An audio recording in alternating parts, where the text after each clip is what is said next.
नमस्कार दोस्तों, स्वागत है आप सभी का आपके YouTube चैनल SBSL अंडाल में। मैं वसीम सर आपके लिए आज नेक्स्ट लैटिट्यूड एंड लॉन्गिट्यूड पर कुछ महत्वपूर्ण क्वेश्चन जो आने वाले आपके अपकमिंग एग्ज़ाम के लिए काफ़ी महत्वपूर्ण है, तो आज उस पर चर्चा हम लोग करेंगे और उससे महत्वपूर्ण क्वेश्चन भी हम लोग देखेंगे। तो चलिए हम लोग वक्त को ना देखते हुए चले हम लोग अपने वीडियो को स्टार्ट करते हैं। तो स्टार्ट करने से पहले देखिए, यहाँ पर हम लोग देख रहे हैं कि हम लोगों का एक कोटेशन है कि आत्मविश्वास और कड़ी मेहनत असफलता नामक बीमारी को मारने के लिए सबसे बढ़िया दवा है। कहने मतलब यही है कि हम लोग को अपनी कड़ी मेहनत और आत्मविश्वास के साथ काफ़ी दृढ़तापूर्वक अपने लक्ष्य की प्राप्ति के लिए काफ़ी मेहनत करना होगा। तो चलिए वीडियो को स्टार्ट करते हैं हम लोग इस सीरीज़ में। हम लोग तो देखिए, पहला है कि हम लोग इससे प्रीवियस क्लास में हम लोगों ने पढ़ा था लैटिट्यूड एंड लॉन्गिट्यूड के बारे में। तो यहाँ लैटिट्यूड एंड लॉन्गिट्यूड देख रहे हैं हम लोग कि लैटिट्यूड को हम लोग line of latitude and longitude भी कहते हैं। इसमें हम लोग जानते हैं कि इक्वेटर जो है हम लोग का मेन है, जो इक्वेटर 0 डिग्री जो हमारे अर्थ को 2 पार्ट में डिवाइडेड करता है, एक नॉर्दर्न हेमिस्फीयर और एक आपका सदर्न हेमिस्फीयर। और वहीं हम लोग देख रहे थे 0 डिग्री जो है हम लोग का प्राइम मेरिडियन, कहने मतलब 0 डिग्री जिसको हम लोग ग्रीनविच मीन टाइम रखते हैं, यह हमारे अर्थ को eastern hemisphere and western hemisphere में डिवाइड करते हैं। हम लोग का ईस्टर्न हेमिस्फीयर और आपका वेस्टर्न हेमिस्फीयर में डिवाइड करते हैं। तो ठीक है, तो हम लोग आगे देखते हैं। देखें, यहाँ कुछ महत्वपूर्ण लैटिट्यूड से संबंधित कुछ जानकारियाँ हैं। जैसे कि हम लोग जानते हैं कि भूमध्य रेखा जो है वो आपका 0 डिग्री इसका मान है, 0 डिग्री मान है। यह हमेशा एक्चुअल पूछा जाता है हम लोग से, भूमध्य रेखा कहिए या विषुवत रेखा कहिए, ठीक है। इसके अलावा हम लोग कर्क रेखा जो उत्तरी गोलार्ध 23.5 डिग्री है, जो हम लोग के नॉर्थ में पड़ता है, ये उत्तरी। दूसरा है कि आपका दक्षिण गोलार्ध 23.5 डिग्री, जिसको ट्रॉपिक ऑफ कैप्रिकॉर्न, जिसको हम लोग मकर रेखा कहते हैं। उसके बाद अंटार्कटिक सर्कल दक्षिण गोलार्ध जो 66.5 डिग्री साउथ। और इसके बाद हम लोग देख रहे हैं आर्कटिक सर्कल जो उत्तरी गोलार्ध 66.5 डिग्री आपका नॉर्थ है। लेकिन एक महत्वपूर्ण इसमें सूचना यह है कि the intersect point of prime meridian and equator is Atlantic ocean. कहने मतलब यह है कि हम लोग का जो ये आप लोग देख रहे हैं कि 0 डिग्री जो प्राइम मेरिडियन है, जो हम लोग का ग्रीनविच मीन टाइम कहना है GMT, और इक्वेटर जो हम लोग का 0 डिग्री है, ये इंटरसेक्ट होता है हम लोग का एटलांटिक ओशियन में। ये क्वेश्चन दोस्तों हमेशा एग्ज़ाम में पूछा गया है, बहुत ही महत्वपूर्ण है, एटलांटिक ओशियन, एटलांटिक ओशियन में। ठीक है, तो चलते हैं हम लोग आगे की तरफ, कुछ महत्वपूर्ण MCQ क्वेश्चन देखते हैं। इसके पहले हम लोग कुछ जानकारियाँ और भी प्राप्त कर लेते हैं। हम लोग जानते हैं कि लैटिट्यूड जो है, लैटिट्यूड जो है उसको हम लोग पैरेलल कहते हैं, पैरेलल। क्योंकि पैरेलल कहने का मतलब यह है क्योंकि ये हमारा इक्वेटर कहने मतलब हमारी भूमध्य रेखा के समानांतर ये खींची गई है, इसलिए इसको पैरेलल भी कहा जाता है, इसका दूसरा नाम। और हम लोग जानते हैं कि मेरिडियन कहने मतलब हम लोग का जो आपका देशांतर रेखा जो है उसको हम लोग मेरिडियन भी कहते हैं, ठीक है।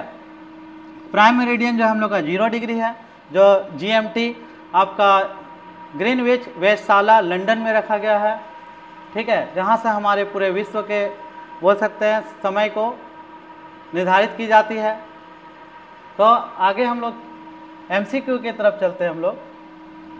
तो देखते हैं हम लोग कि the tropic of cancer does not pass through which Indian state among the given options. दिए गए विकल्पों में से कर्क रेखा किस भारतीय राज्य से होकर नहीं गुजरती है।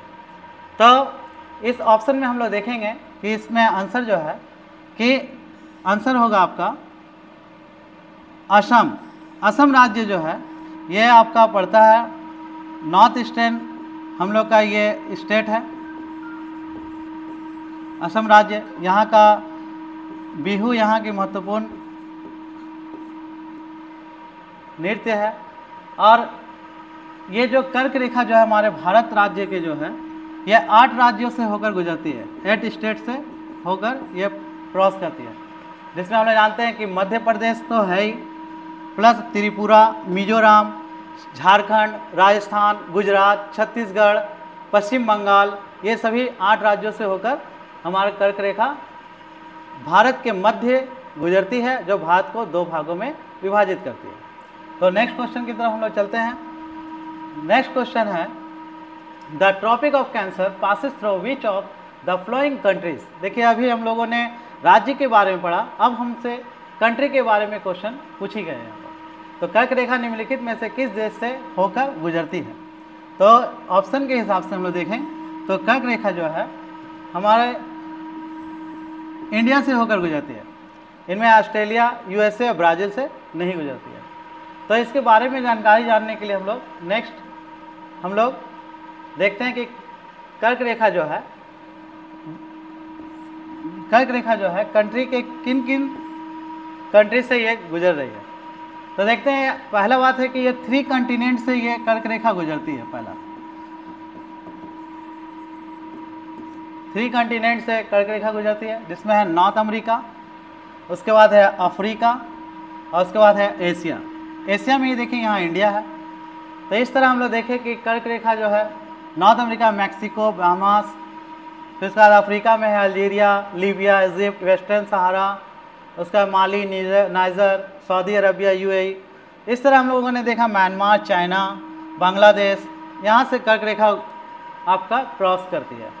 लेकिन हम लोग जानते हैं कि एक इनमें ऐसा भी अफ्रीका का एक देश है, अफ्रीका ही एक ऐसा कॉन्टिनेंट है, अफ्रीका ही एक ऐसा कॉन्टिनेंट है जहाँ से कर्क रेखा, मकर रेखा और इक्वेटर तीनों ही क्रॉस करती है।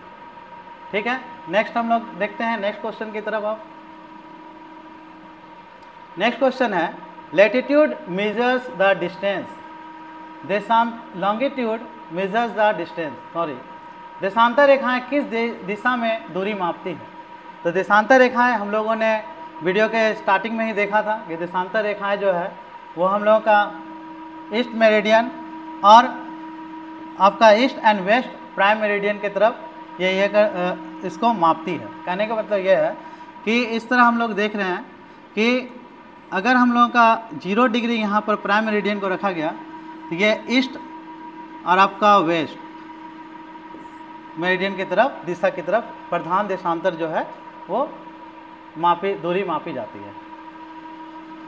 ठीक है, नेक्स्ट हम लोग क्वेश्चन की तरफ बढ़ते हैं। कौन सी अक्षांश रेखा भारत के मध्य से होकर गुजरती है और देश की जलवायु को प्रभावित करती है? तो पहला हम लोग जानते हैं कि अक्षांश रेखा जो है वो किसी भी अगर देश या आपके राज्य जो है, लैटिट्यूड जो है किसी भी देश या राज्य के लिए, लैटिट्यूड जो किसी भी देश या राज्य के लिए वहाँ के क्लाइमेट कंडीशन को काफ़ी इफेक्ट पहुँचाती है। क्लाइमेट कंडीशन मतलब टेम्परेचर। तो यहाँ पर देखेंगे कि ट्रॉपिक ऑफ कैंसर जो है वह हमारे देश के मध्य से गुजरती है और यहाँ की जलवायु को भी प्रभावित करती है। ठीक है, नेक्स्ट क्वेश्चन, मकर रेखा निम्नलिखित में से किस देश से होकर गुजरती है? तो मकर रेखा हम लोग जानते हैं कि मकर रेखा जो है वह पृथ्वी पर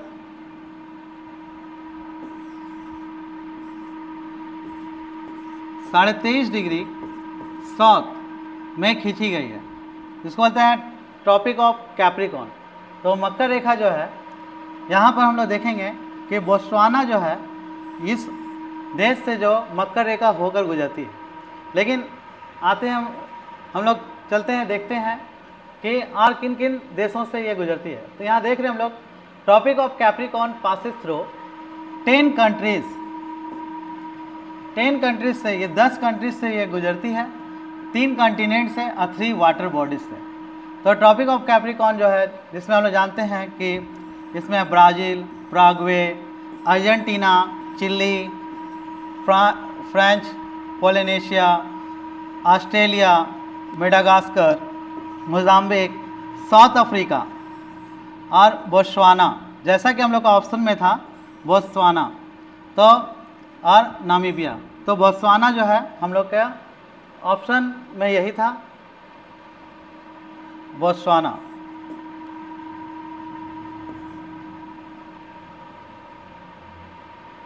नेक्स्ट क्वेश्चन, भूमध्य रेखा, कर्क रेखा और मकर रेखा किस महाद्वीप से होकर गुजरती है? तो हम लोग जानते हैं कि भूमध्य रेखा और कर्क रेखा जो है और मकर रेखा वह अफ्रीका महाद्वीप से होकर गुजरती है। तो अफ्रीका महाद्वीप की जब बात आती है तो यहाँ पर हम लोग जानते हैं कि यहाँ से अफ्रीका महाद्वीप से तीनों देशांत आपका अक्षांश रेखा गुजरती है। Next question, what time does earth take rotating from 1 degree longitude to next longitude? पृथ्वी को 1 डिग्री देशांतर से दूसरे देशांतर तक घूमने में कितना समय लगता है? तो हम लोग जानते हैं कि पृथ्वी को 1 डिग्री अगर कोणीय दूरी अगर चलते हैं तो 4 मिनट का समय लगता है, 4 मिनट का समय लगता है। तो कैसे? हम लोग जानते हैं कि पूरा हम लोग का अगर देखा जाए तो 360 डिग्री जो है हम लोग का देशांतर है और घंटे में अगर देखा जाए तो 40 आवर्स है। अगर इसको हम लोग डिवाइड करते हैं तो मिनट में आएगा आपका 4 मिनट। ठीक है, नेक्स्ट वीडियो की तरफ, नेक्स्ट क्वेश्चन की तरफ चलते हैं हम लोग। Maximum difference in the spacing of longitude is? तो लॉन्गिट्यूड जो है देशांतर की सबसे अधिकतम दूरी या अंतर जो है वो कहाँ पर अधिक होगा? तो हम लोग देखेंगे इक्वेटर पर, क्योंकि देशांतर जो है इक्वेटर पर इसकी दूरी जो होती है 1 डिग्री की अगर दूरी देखा जाए तो 111.32 किलोमीटर ये दूरी होती है। तो सबसे ज़्यादा जो है आपका इक्वेटर पर होगी दूरी और मिनिमम अगर देखा जाए तो पोल पर होगी। तो नेक्स्ट क्वेश्चन की तरफ चलते हैं हम लोग। Latitude of place is indicative of its? किसी स्थान का अक्षांश उसकी किस बात का सूचक है? तो हम लोग देखें हम लोग तो किसी स्थान का अक्षांश जो है वो आपका टेम्परेचर के सूचक है, कहने मतलब वहाँ का क्लाइमेट। ऐसे तो टाइम जो है वो आपका लॉन्गिट्यूड से हम लोग ये करते हैं, लॉन्गिट्यूड से। देखिए यहाँ पे टेम्परेचर की बात आई तो लैटिट्यूड का कुछ जोन है, जैसे कहना मतलब फ्रिजिड, टेम्परेट, टॉरिड जोन। तो temperate arctic circle, tropic of cancer plus equator. तो टॉरिड जोन जो है वो काफ़ी हॉट एंड तापमान वाले इलाका है। इसके अलावा हम लोग देखेंगे टेम्परेट जोन है। फ्रिजिड मतलब आपका काफ़ी कोल्ड अवे कोलेस्ट प्लेस जो आपका 66.5 डिग्री से लेकर 90 डिग्री तक के बीच में है। इस तरह यहाँ पर हम लोग देखें कि पृथ्वी को जो है जोन में बांटा गया। ऐसे भी हम लोग लैटिट्यूड को जो है, लैटिट्यूड की जो दूरी जो होती है उसको हम लोग जोन ही कहते हैं। नेक्स्ट हम लोग बढ़ते हैं। भूमध्य रेखा पर 2 देशांतरों के बीच का अंतर लगभग कितना किलोमीटर में कितना बराबर होता है? तो हम लोग जानते हैं कि भूमध्य रेखा पर 2 देशांतरों के बीच की दूरी जो है अभी हम लोगों ने देखा, लेकिन यहाँ लगभग क्वेश्चन में बोल दिया है। तो हम लोग जानते हैं कि ये होगा आपका 111 किलोमीटर, यानी मतलब 111.32 किलोमीटर। और इस दूरी का भी एक नाम है जिसको हम लोग बोलते हैं गोरे। इस दूरी को हम लोग गोरे कहते हैं, देशांतरों के बीच की दूरी को गोरे कहते हैं। नेक्स्ट हम लोग देखते हैं। नेक्स्ट हम लोग का लास्ट क्वेश्चन जो कमेंट सेक्शन के लिए आप लोगों की क्वेश्चन एक दिया गया है, जिसे आप इसका जवाब जो है आप लोग कमेंट सेक्शन में अपना ज़रूर से ज़रूर दें। 0 degree latitude and 0 degree longitude are called, 0 degree अक्षांश और 0 डिग्री देशांतर को क्या कहते हैं? इसे कमेंट सेक्शन में आप लोग ज़रूर से ज़रूर आप लोग जवाब दें। और वीडियो आप लोगों को अच्छी लगी हो तो लाइक ज़रूर करें और बेल आइकन को प्रेस ज़रूर करें और ज़्यादा से ज़्यादा सब्सक्राइब करें। धन्यवाद।